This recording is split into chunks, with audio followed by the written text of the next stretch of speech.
नमस्कार, प्रणाम। मैं हूं दमन तिवारी और आप देख रहे हैं अधिवक्ता महोदय। लखनऊ विश्वविद्यालय में इस समय एलएलबी ऑनर्स 5 ईयर्स कोर्स और एलएलबी 3 ईयर्स कोर्स में जो अंतिम सेमेस्टर के छात्र हैं, एलएलबी 3 ईयर्स में 6 सेमेस्टर के और एलएलबी 5 ईयर्स कोर्स में 10 सेमेस्टर के, आप सभी लोगों के अंतिम सेमेस्टर के एग्ज़ाम्स चल रहे हैं और सत्र 2018 में प्रवेश पाए एलएलबी 5 ईयर्स कोर्स के जो लोग थे, कल उनका पेपर्स के मामले में कहें, डिस्क्रिप्टिव राइटिंग में कहें तो अंतिम पेपर है क्लिनिकल लीगल एजुकेशन का। और पहले तो ढेर सारी शुभकामनाएं आप सभी को, आप सभी के स्वर्णिम भविष्य की कामना है। आप सभी जहां रहें वहां विश्वविद्यालय का और अपने परिवार का नाम रोशन कीजिए। तो आज हम बात करने वाले हैं क्लिनिकल लीगल एजुकेशन में जो आपके लिए इंपॉर्टेंट टॉपिक्स हैं उनकी। जो आपका पूरा सिलेबस है उसको 2 यूनिट में डिवाइड किया गया है। पहली यूनिट है आपकी लीगल एड और लीगल सर्विसेज से रिलेटेड, और दूसरी यूनिट है लोक अदालत और लिटिगेशन मैनेजमेंट से रिलेटेड। आपको 2 एक्ट पढ़ने थे। The national legal services authorities act है 1987 का, और एक ग्राम न्यायालय एक्ट था।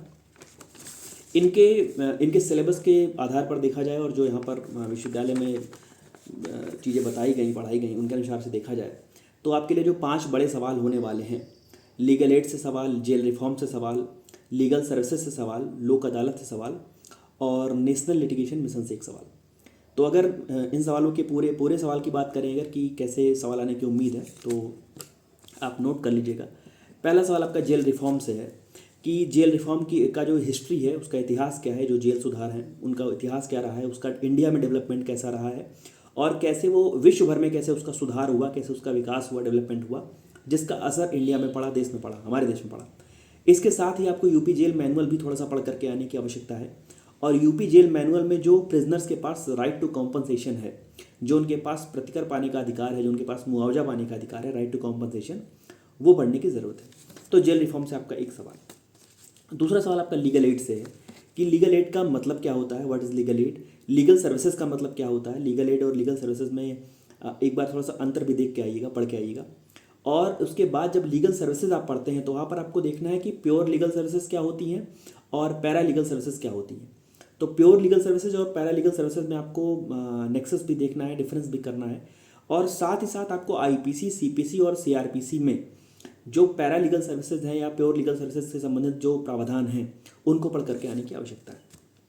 तो एक सवाल आपका लीगल एड से हो गया, एक सवाल आपका जेल रिफॉर्म से हो गया।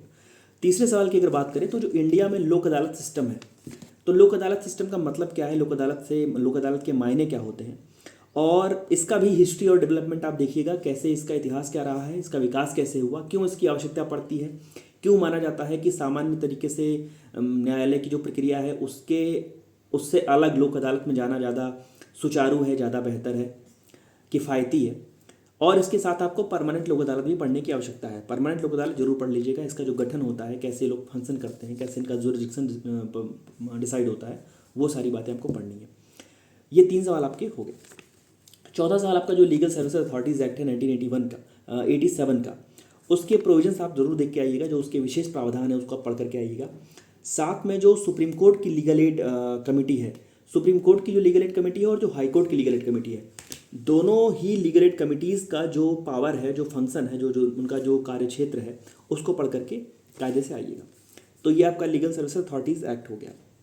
साथ में जो अंतिम सवाल आपका है नेशनल लिटिगेशन मिशन 2010 का जो था, राष्ट्रीय साक्षरता मिशन, उस राष्ट्रीय साक्षरता मिशन के जो एम क्या थे, उद्देश्य क्या थे और उसका ऑब्जेक्टिव क्या था, ध्येय क्या था, ये आपको पढ़ना है। तो लीगल एड से सवाल, जेल रिफॉर्म से सवाल, लीगल सर्विसेज अथॉरिटीज एक्ट से सवाल, लोक अदालत से सवाल, नेशनल लिटिगेशन मिशन से सवाल।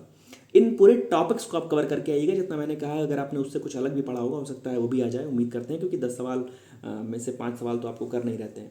तो ढेर सारी शुभकामनाएं हैं। बहुत बड़ा दिन है कल आप सभी लोगों के लिए। आप भविष्य में जो भी करना चाहते हैं वहाँ सफल हों। बाकी जो लोग लखनऊ विश्वविद्यालय से एलएलएम प्रवेश परीक्षा की तैयारी कर रहे हैं, उनके लिए जल्द ही जो टॉपर्स के इंटरव्यू हैं, जो एलएलएम में प्रवेश पाए लोगों के इंटरव्यू हैं, वो लेकर के आएंगे। और साथ ही साथ एलएलएम में जो भी आवश्यक आपके लिए दिशा निर्देश हैं, जो मार्गदर्शन हमसे बन पाएगा, वो किया जाएगा। तो ढेर सारी शुभकामनाएं आप सभी इस बैच के लोगों को, और आप सभी के उज्जवल भविष्य की कामना है। आप सभी जज बनिए, बड़े अधिकारी बनिए, बड़े वकील बनिए, यही कामना है। धन्यवाद। All the best. धन्यवाद। प्रणाम।